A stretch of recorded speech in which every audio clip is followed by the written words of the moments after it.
Hello everyone, it's Ren here. Welcome to my room, guys. Happy Thursday. I am delighted to see you today, as I am all the time. Very grateful for your support, for contributing to the community and giving me the reason to continue making those videos.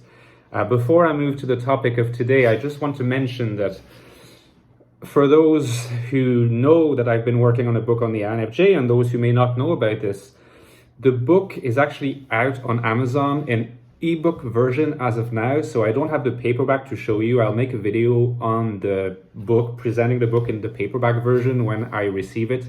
Now, by the time I publish this video, the link to the paperback version might also have gone live, in which case it will be added to the description box. So pay close attention to the description box to this video, because there will be at least the link to the ebook, possibly the link to the paperback, fingers crossed. The link to Amazon will come in different versions for different countries. And once you click on the link, you'll see the beautiful cover of the book. I think the cover is gorgeous. I hope you will agree with me. Let me know in the comments. And on Amazon, you'll also have access to the description that I provided of the book. Hopefully it will make you want to read it. Okay, now that I mentioned this, let's move to the core conversation that I want to have in this video. And as you have seen from the title, essentially this is a video about how INFJs analyze other people. It's not manipulation, it's how they perceive and analyze other people, how they read other people, in other words. And I propose to kind of divide this process in 6 stages. Now, there is a certain arbitrariness to the way in which I'm dividing this process, and it's obviously a level of analysis that most INFJs would not necessarily be aware of, because a lot of these features of analysis, features of reading other people are kind of automatic, or they're not conscious. It's just how they operate, okay? So now that I've clarified this, let's start. So now suppose that an INFJ meets another person. This is the kind of context where reading the other person is going to become a relevant, element of the context.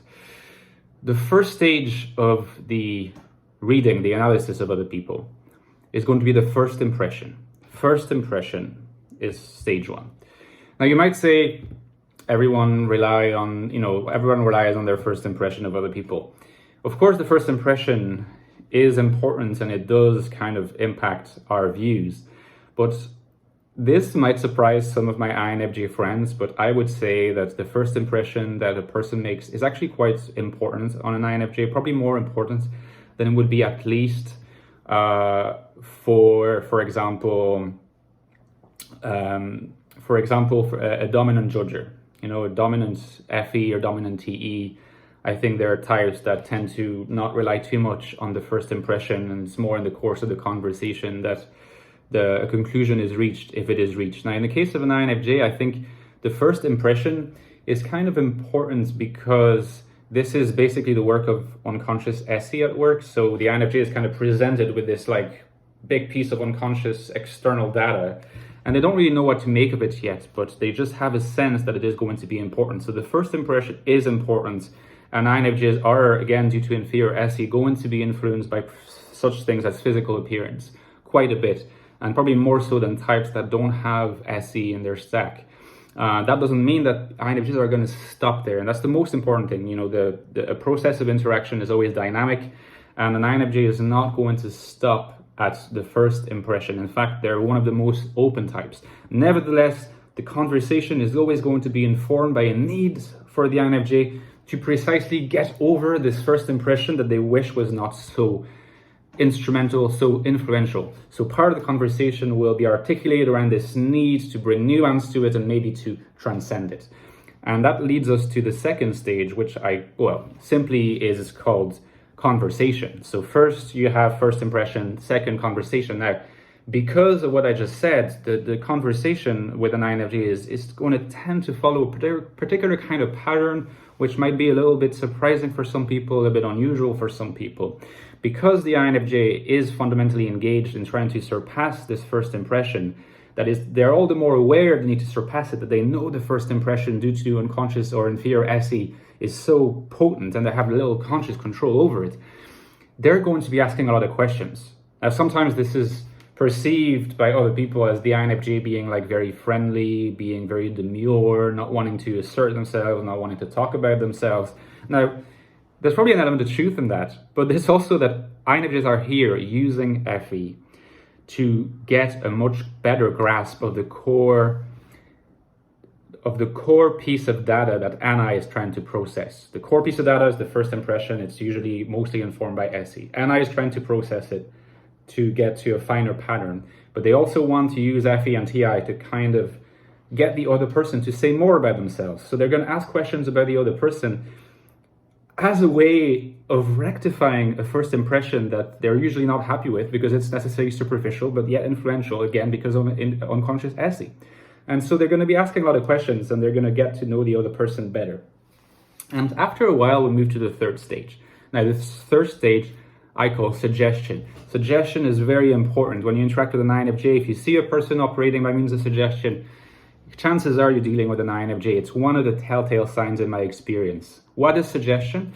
Suggestion is kind of like shifting. The conversation is still going on, but the INFJ will be shifting from a place of asking pretty much open questions, asking a person about what they like, about what their interests are, and so on. So they're going to move the questioning. They're still going to operate by means of questioning because it's a very preferred mode of operating for an INFJ. But the questioning is not so much going to be open as it's going to be suddenly become more directed.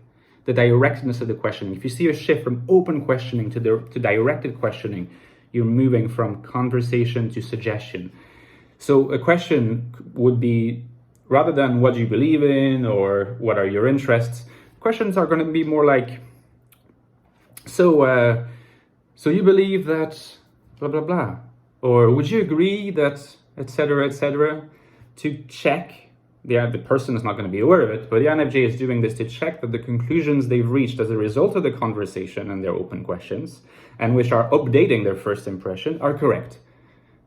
And they want the other person to provide the final stamp on whether that update that has been provided by the conversation is correct.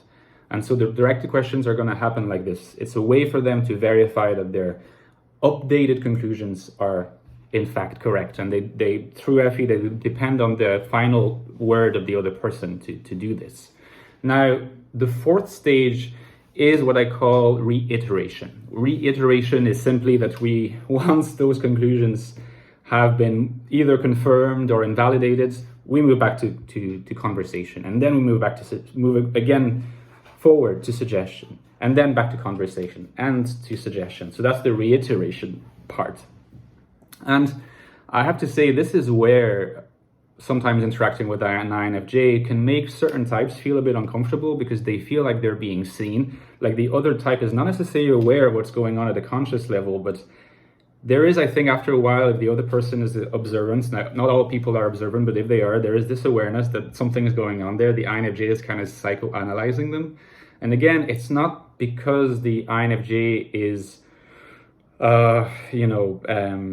malicious or cynical, or they're trying to manipulate the other person. They're trying to understand the other person, but at the same time, they have to deal with an innate inability to firmly secure final conclusions. Like final conclusions, people sometimes say, oh, like they're very definite in their conclusions, they're narrow-minded. Sure, fair enough. But someone who's not narrow-minded at all, someone who's open-ended, can be also annoying because it's like they're never certain of what they finally believe, and therefore they're going to constantly rely on the other party to help them figure that out, and it can sometimes come across as like a psychoanalysis in disguise, and that's what reiteration can create. But the intention is never that, is to actually get a finer understanding of the other person and get to a perfect alignment between their conclusions and their validation by the other party. Now, the INFJ is very aware and is very attuned to the reactions of the other person, and if they're starting to going to feel a little bit awkward about what's going on, particularly if they're J-dominant, they tend to reach a conclusion quicker, either outwardly or inwardly, depending on whether they're FE or T dominant or FI or TI dominant. So the INFJ is going to be aware of this, and sometimes they will notice a slight increase in the tension, psychological tension that's going on as a result of all these different processes, these different steps. And so they'll move to the fifth step, the fifth stage, and I call that deflation. Deflation is essentially a way of like getting back to a level where the pressure has been deflated, where the tension has been, taken away from the other person and back to the INFJ. And that's typically where the INFJ will tend to resort to humor about themselves, accepting to be the butt of the joke. They will, they will self-deprecate. Self-deprecation is a good indication that is going on, or an anecdote about themselves, essentially bringing the focus back to themselves in order to relieve the other person of the impression that they're being very closely scrutinized. And finally, after all these different processes have been reached, then there's what I call the provisional conclusion. And the conclusion I call provisional because an INFJ is a dominant introverted intuitive at the end of the day. So their conclusions are always going to be provisional. It's very, very hard for the INFJ to get to a definite conclusion. So that if they meet the other person in the future, yes, they will be influenced by this provisional conclusion. It will essentially replace the first impression, but it's very likely that as long as an INFJ doesn't know you very well, they will continue the process of conversation, suggestion, reiteration, occasionally deflation, and then provisional conclusion updated, and so on and so forth. And that can have the effect of giving INFJs a vibe that is quite peculiar to them. To their friends, they will seem strangely inaccessible at some level, of course not at all levels, at some levels. And that's because the friends are kind of unconsciously aware the INFJ is continuing to keep the relationship and the conversation open and not getting to a definite new stage. So they will remain slightly inaccessible to their friends, but also they will give the impression of being strangely not decisive enough when it comes to dismissing their enemies or dismissing people who don't like them.